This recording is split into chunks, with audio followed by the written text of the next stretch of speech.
Hello everyone. Today's topic of discussion is history and scope of biotechnology. The learning objectives are to define the basic concepts of biotechnology and to study the types of biotechnology. Then to illustrate the historical aspects of biotechnology. Finally, the application of biotechnology.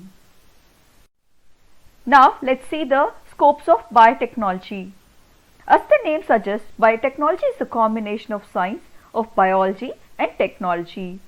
It is the use of biological constituents to make product useful to the mankind. They help to make the product better. They help to improve plants or animals. At last, they help to develop microorganisms for specific use. Biotechnology is a interdisciplinary branch of science like genetics, molecular biology, biochemistry, embryology, cell biology. It is also linked with chemical engineering, information technology, finally robotics, which is very popular among youngsters as it provides an ample opportunities for those who want to explore the new and modern frontiers of science. The application of biotechnology is vast as it caters to various industrial sectors like food industry, textile industry, pharmaceutical industry, agriculture industry, animal husbandry and more.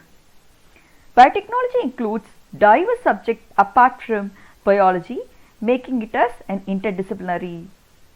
Along with the technical part of the engineering application, biotechnology is giving rise to various new fields with a good job opportunities.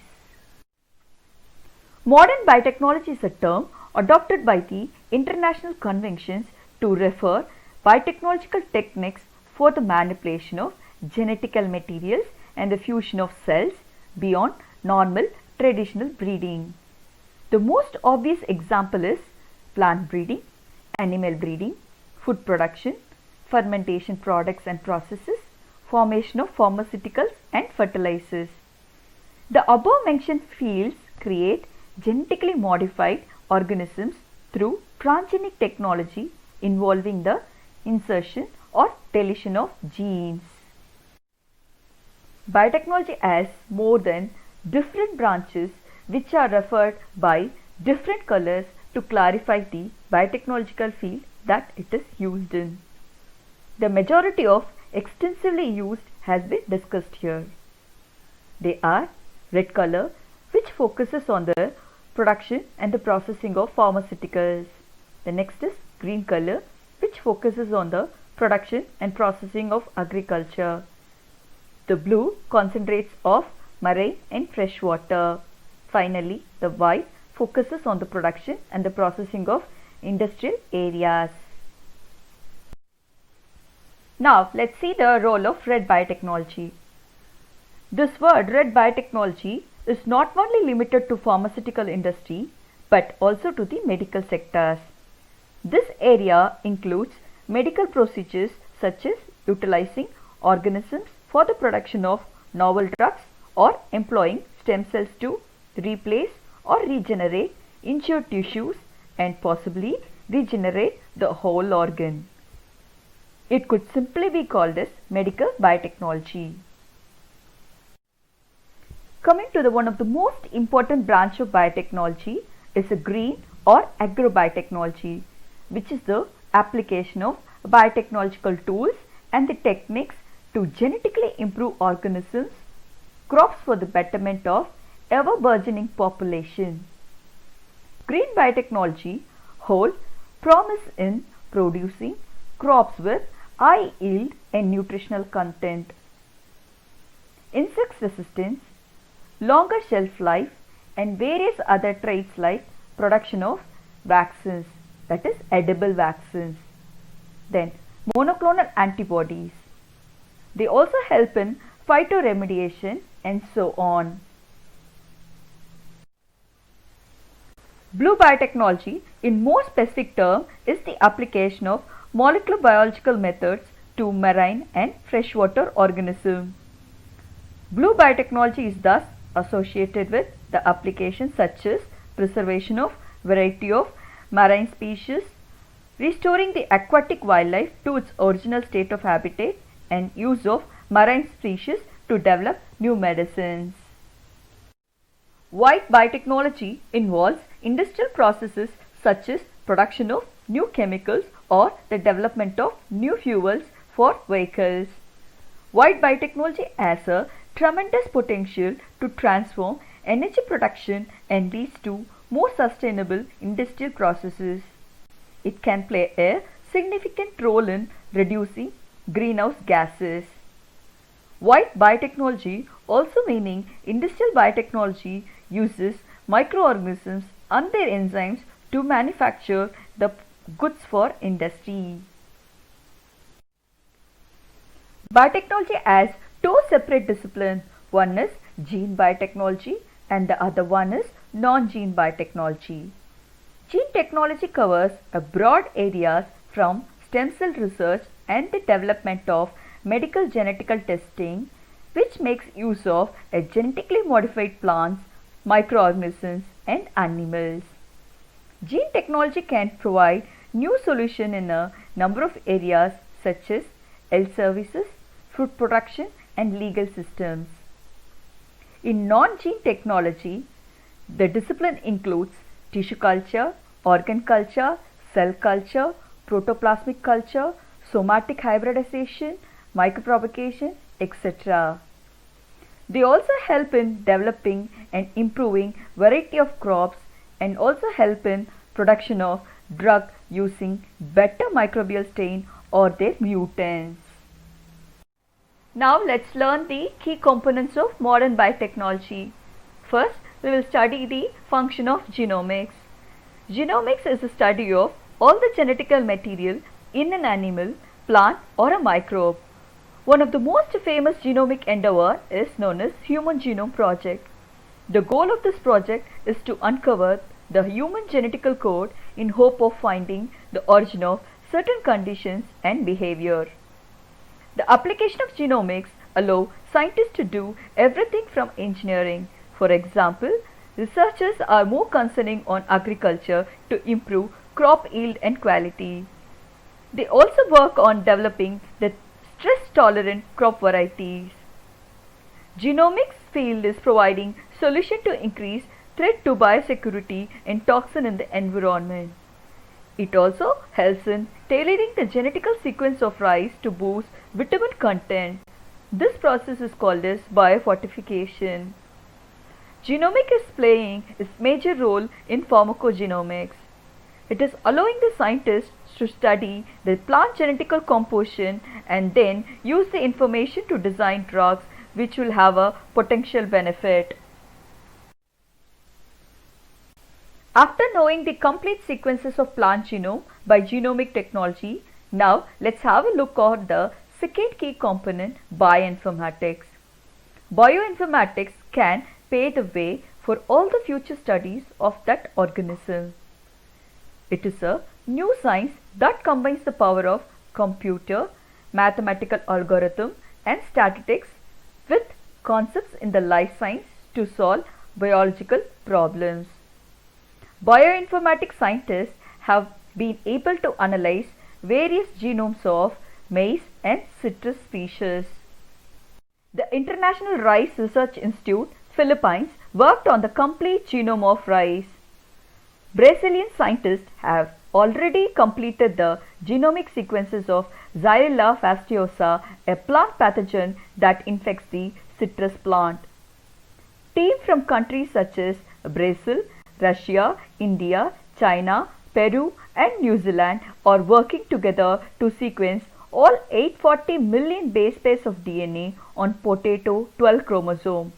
All these data may be used by the scientists to improve potato, which is the world's fourth most important crop.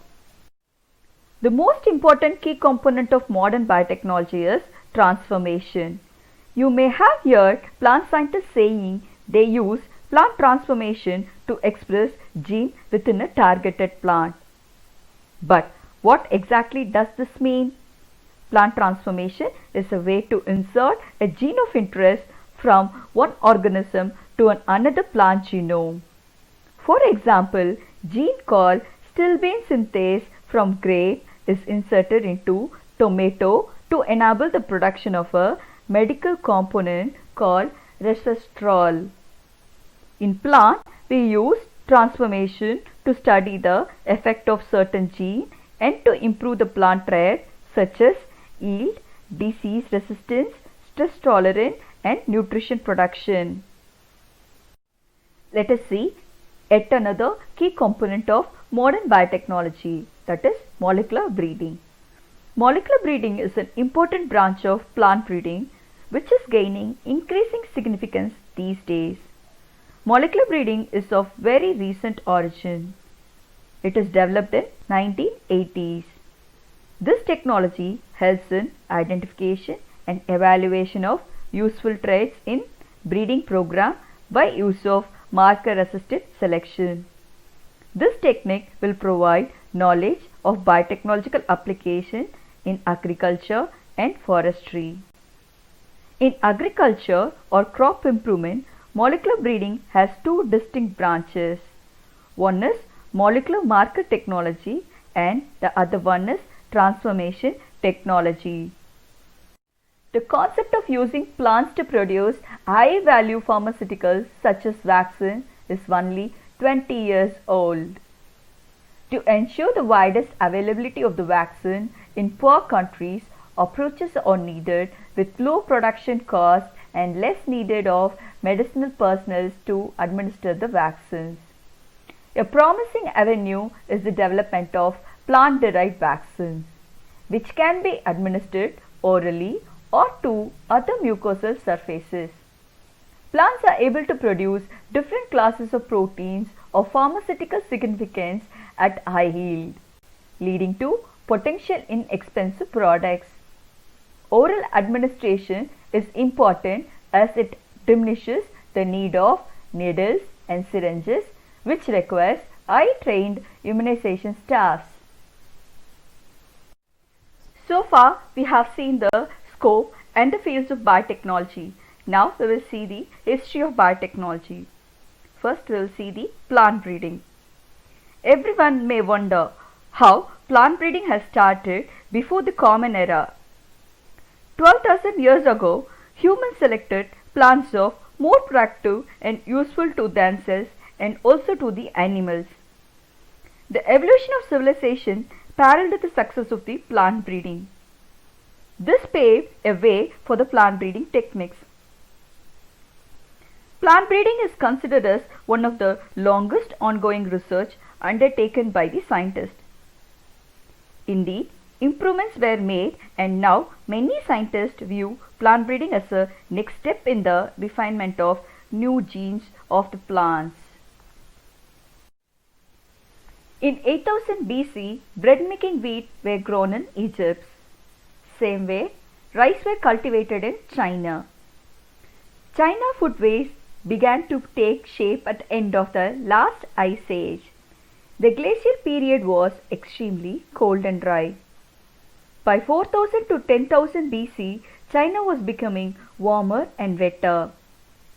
Plant growth is increased, making agriculture innovation more reasonable. In 4000 to 10,000 BC, all the major crops being cultivated in Eurasia and in America are potato, wheat, pea, sunflower, millet, etc. Babylonians are said to have perceived the role of pollen in successful fruit production and applied it to the pistils of female date palm to produce fruit. Here arises the artificial pollination technique. In 1859, the origin of species by means of natural selection was discovered by Charles Darwin.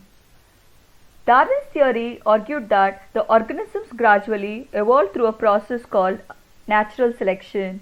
In 1865, Mendel, through his work on pea plant, discovered the fundamental law of inheritance. He deduced that gene comes in pairs and are inherited at a distinct unit from each parent. He discovered the law of inheritance by studying flowers in his garden. The science of the genetics began from here. Russet Burbank, an hybrid potato cultivar with a dark brown skin and a few eyes, was widely grown in North America.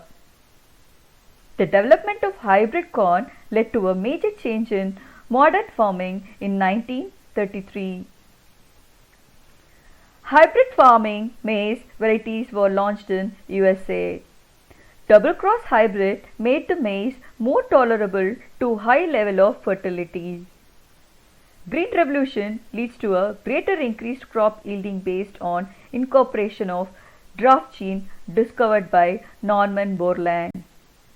Dr. Norman Borlaug got a Nobel Prize in the year of 1970. He is the father of Green Revolution. In 1902, Haberland proposed the Celsa totipotent, and he is the father of plant tissue culture. American biologist James Watson and English physicist Francis Crick discovered DNA in 1950. Watson and Crick have reached this groundbreaking conclusion at 1953 that the DNA molecule exists in the form of three-dimensional double helix. They shared their Nobel Prize in the year of 1962. In 1972, Paul Berg discovered restriction enzyme that can cut and splice genetical material. This opens the way for the gene cloning. In 1973, Cohen and Bohr created a first recombination DNA using the bacterial gene. The era of recombination technology started here. In 1983, the first genetical engineering plant was developed by Michael, Richard and Mary Dell. They infected tobacco with Agrobacterium transformed with antibiotic resistant gene, and through this tissue culture technique they were able to grow a new plant containing the resistant gene. Example, tobacco, they were resistant to kanamycin and methotrexate. Same way was produced pedunia, they were resistant to kanamycin. Finally, sunflower were transformed with a gene from French bean. The GM technology can generate new varieties with traits that might not have been achieved through conventional breeding technology. In 1985, first GM plants were developed in UK. In 1919, the first field trials of GM cotton was made. In 1992, Food and Drug Administration decided GM foods would be regulated as a conventional food after ensuring the relevant scientific, safety and regulatory issues are resolved prior to the introduction of such products into the marketplace. In 1994, Flavor Saver tomato, the first GM food to be approved for the sale in the US. It promised a longer shelf life of the tomato. In 1996, the first genetically modified soya bean and the maize was introduced to the US marketplace by Monsanto. In the year 2000, Arabidopsis genome was completely sequenced. In the year 2002, NCFAP studies 6 biotech crops planted in the United States. They were soybean, maize, cotton, papaya, squash and canola. In the year 2003, the International Rice Genome Sequencing Project was started, which was funded by 10 nations. In the year 2004, first generation golden rice field trial were started. Let's study the application of biotechnology in healing the world from infectious diseases and also saving the millions of children's lives. It helps in changing the odds of serious, life-threatening conditions affecting millions around the world. It also helps in tailoring treatments to individuals to minimize health risk and side effects. Creating more precise tools for disease detection. At last, it helps in combating serious illness and everyday threat confronting the developing world. Biotechnological techniques helps in streamlining the steps in chemical manufacturing processes by 80% or more. It also helps in using the biofuels to to cut the greenhouse gases emission by 52% or more. At last, it helps in decreasing the water usage and waste generation. So far, we have studied the scopes and historical aspects of biotechnology. In the next class, we will be studying the cultivation and isolation techniques of algae. Thank you. Want to know more about these topics? Please follow us on Twitter, Facebook, Instagram, and don't forget to subscribe our channel.